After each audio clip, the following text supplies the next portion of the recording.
Bismillahirrahmanirrahim.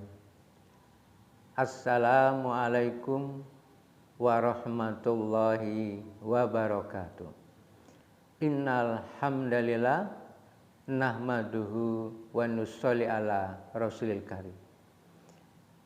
Saudara-saudaraku yang dirahmati oleh Allah SWT, saya mohon untuk tidak melewatkan apa yang ingin saya sampaikan, karena saya merasa ini sangat penting sekali untuk keselamatan kita bersama, baik di dunia ini maupun di akhirat kelak.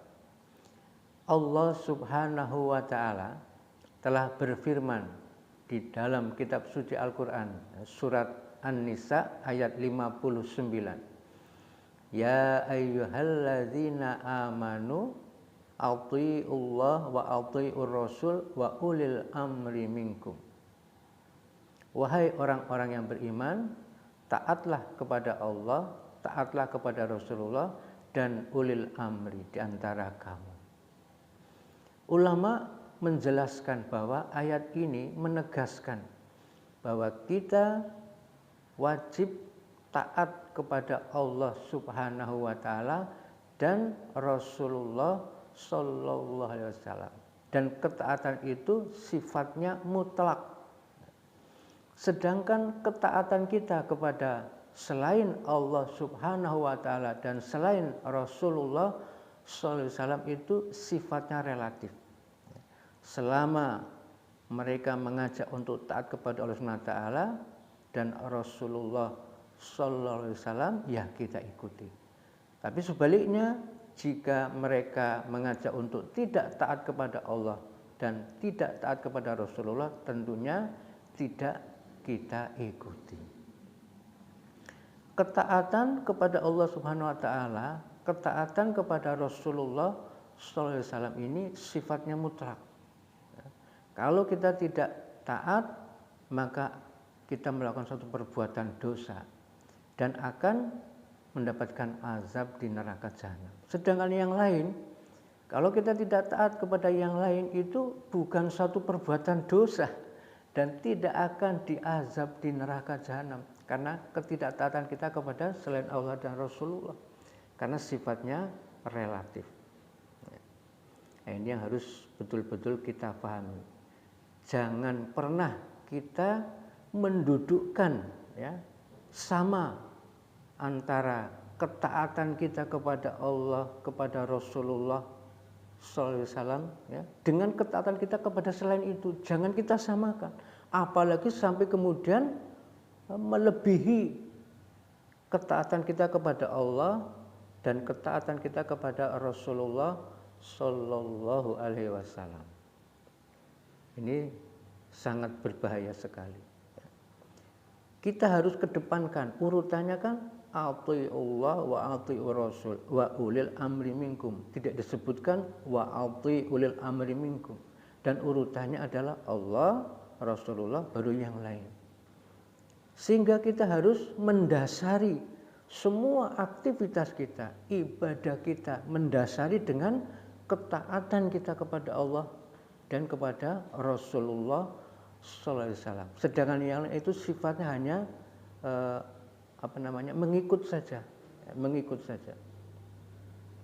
Ini sangat penting sekali. Jangan sampai kemudian dibalik, kita kedepankan, kita dahulukan ketaatan kita kepada selain Allah dan Rasulullah.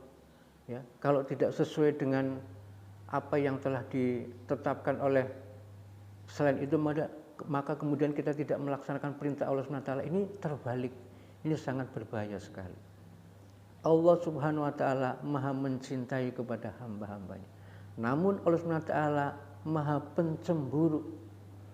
Suatu ketika sahabat Hudzaifah radhiyallahu an ditanya oleh Rasulullah sallallahu alaihi wasallam, bagaimana seandainya kamu mendapati istri kamu berdua-duaan dengan laki-laki lain yang bukan muhrimnya, bermesra-mesraan, apa yang kamu lakukan? Maka sahabat Hudzaifah radhiyallahu anhu ini mencabut pedang dan dengan mata yang begitu marah, akan saya tebas ya Rasulullah dua-duanya.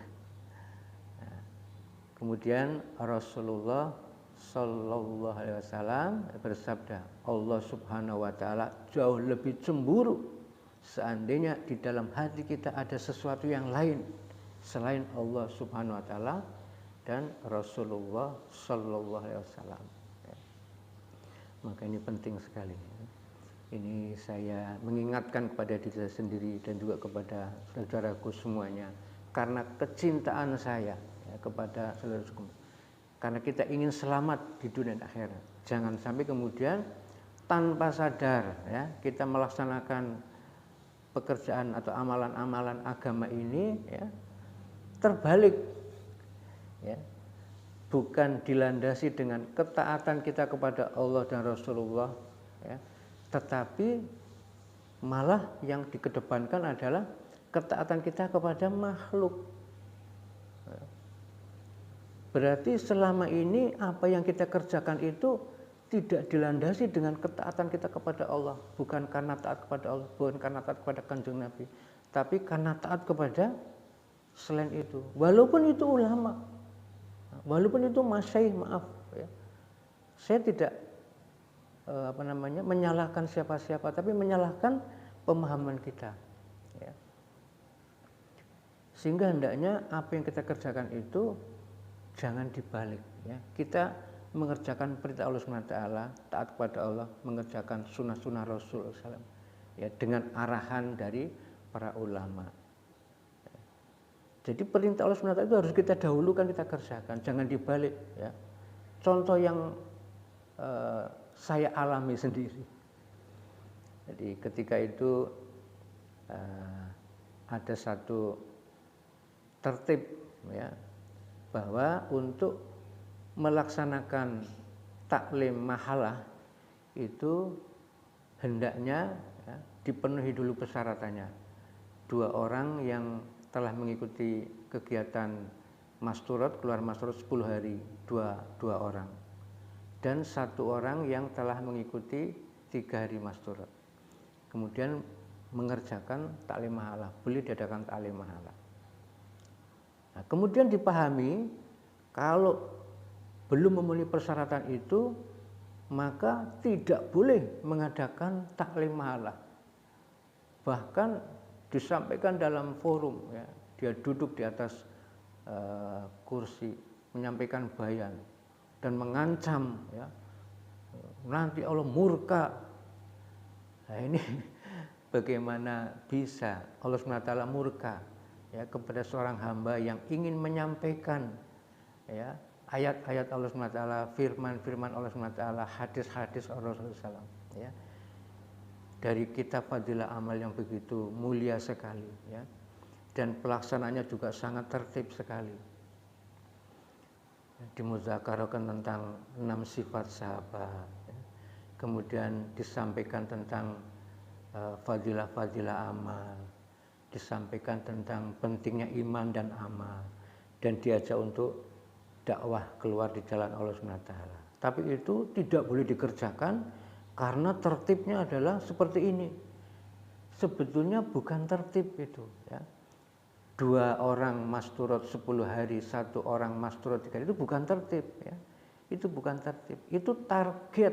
Nah, kalau tertib memang ketika kemudian tidak tertib akan menimbulkan fitnah. Tapi itu target, artinya kalau mencapai target seperti itu bagus. Tapi kalau tidak, kerjakan saja karena kita mendahulukan perintah Allah. Taklim ini kan perintah Allah. Kita harus sami'na wa ata'na. Allah merintahkan kita menuntut ilmu sami'na wa ata'na. Allah SWT akan mengangkat derajat orang yang beriman dan berilmu pengetahuan. Kita sami'na wa ata'na. Kita lebih dahulukan, kita lebih pentingkan, kita lebih takut. Seandainya kita tidak mengerjakan ini. Dan akan dosa kalau kita tidak mengerjakan perintah Allah SWT dan sunnah Rasul. Dosa dan akan diancam azab neraka jahanam. Tapi yang lain itu bukan dosa.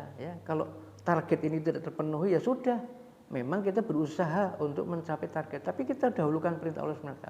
Nah ini target diyakini sebagai satu tertib. Dan diyakini kalau melanggar ini akan dosa, akan dimurkai Allah SWT. Bagaimana mungkin lebih takut kepada tertib daripada kepada Allah SWT, perintah Allah SWT, hukum-hukum Allah SWT. Dan itu terus diyakini, ya. Dan itu ada di dalam hati, takut, betul-betul takut. Sehingga pernah suatu ketika kami musyawarah, saya musyawarah dengan teman-teman. Kemudian saya minta usulan, siapa ini nanti yang akan menyampaikan, ya, bayan untuk masturat. Usul, masing-masing memberikan usulan. Ada satu saudara kita yang enggak mau memberikan usulan. Enggak, saya enggak. Kelihatan sekali takut sekali. Seakan-akan kalau saya usul itu satu dosa. Karena ini tidak sesuai dengan tertib, belum sesuai dengan tertib. Bukan tertib, itu target. Ya. Dan perintah Allah SWT itu harus kita kedepankan, harus kita pentingkan, harus kita yakini. Kalau tidak dikerjakan dosa, jangan malah dibaliknya. Kalau seperti itu, jangan-jangan ya, selama ini kita melaksanakan perintah-perintah Allah SWT itu bukan karena Allah dan Rasulnya, tapi karena makhluk. Meskipun beliau ulama masyayikh, ya, dan ulama masyayikh itu tidak menghendaki seperti itu. Itu target, wajar sebagai seorang ulama, sebagai seorang masyayikh, wajar menginginkan Allah agar dalam mengamalkan itu dengan target yang setinggi-tingginya. Ya. Tapi tetap harus samina wa ata'na kepada Allah dan Rasulullah. Kalaupun belum sesuai dengan target, kerjakan. Ya. Bukan suatu perbuatan dosa. Bapak Kiai Mukhlisun almarhum pernah mengatakan begitu. Dalam usaha dakwah agama ini, ya, itu tidak ada istilah dosa. Kalau tidak mengerjakan dosa, kemudian diazab di neraka, tidak. Yang ada adalah digalakkan, target, ya, target. Memang kalau seseorang bisa keluar di jalan Allah SWT 4 bulan setiap tahun itu sempurna, apalagi melebihi daripada itu. Tidak mampu 40 hari, belum siap 40 hari, belum siap 4 bulan, ya 40 hari. Belum siap 40 hari, kurang daripada itu. Jadi target. Tapi tetap harus dikerjakan, ini perintah Allah. Kan tidak berarti kemudian ketika tidak mampu 4 bulan, maka kemudian tidak boleh